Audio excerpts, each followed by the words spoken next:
যারা রাজ্য সরকারের একের পর এক চমকপ্রদ সিদ্ধান্ত গ্রহণের জন্য চমকে চমকে উঠছেন, একটু শুনুন।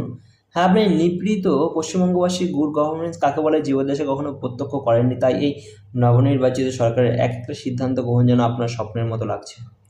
কিন্তু আমরা যারা 2016 বা তার আগে থেকে এই দলটাকে সমর্থন করছি তার মোটেও অবাক নই। আমাদের জন্য খুশি ভালো লাগা আছে, কিন্তু বিস্ময় মোটেই নেই। এমনটা হবে না বলেই প্রতিকূল পরিস্থিতির মধ্যে এই দলকে সমর্থন দিয়ে এসেছি। যারা ভাবছেন ও নতুন নতুন তো তাই সবই তো এক, বা দেখবো কদিন এমন থাকে, বিশ্বাস করুন হতাশ হবেন। কারণ আপনার সেই দিন দেখাই হবে না। মোট 22টা রাজ্যে বিজেপি এমনি এমনি ক্ষমতায় নেই। যে রাজ্যেই বিজেপি পা ফেলেছে তার প্রতিটি রাজ্যে ক্ষমতা ধরে রেখেছে। শুধু তাই নয়, দলটার ক্ষমতা বৃদ্ধি পেয়েছে উত্তরোত্তর। পাশেই অসম দেখুন না, মামা আরও শক্তিশালীভাবে জাঁকিয়ে বসেছে।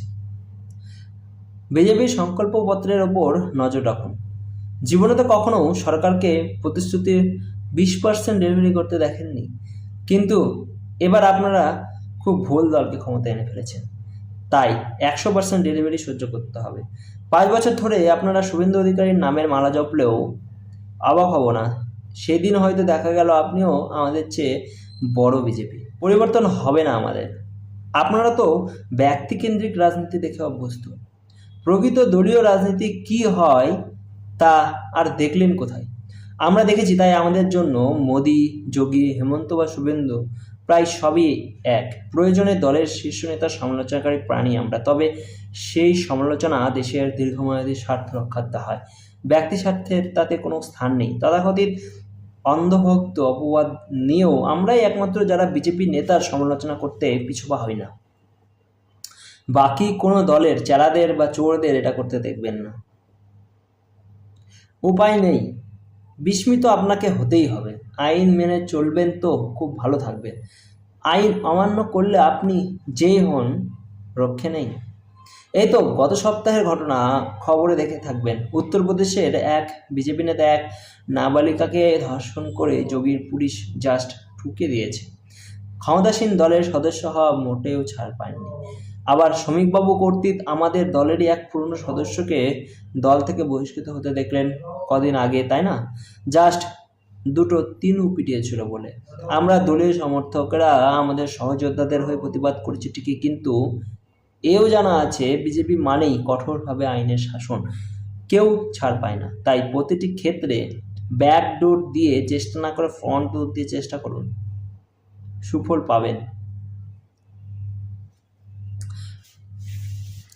কচি বাম উচ্চিঙ্গে তিনুরা এবার প্রতিবাদের নামে বিরোধিতা করবে, ফেসবুকে হ্যাজ নামাবে। আর কি করা যাবে, ওরাও তো বিজেপির শাসন পদ্ধতি সম্পর্কে জ্ঞাত নয়। বিশ্বাস করুন, সব প্রচেষ্টা মাঠে মারা যাবে। খুব জোর 2-1টা ক্ষেত্রে কাজ বিলম্বিত করতে পারে, কিন্তু থামাতেই পারবে না।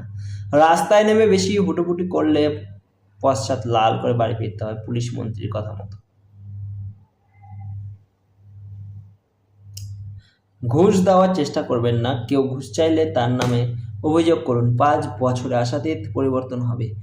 এই বিজেপি সরকারের প্রতিটা দিন হবে এক একটা ইভেন্ট। এক সময় আপনি সুখবরে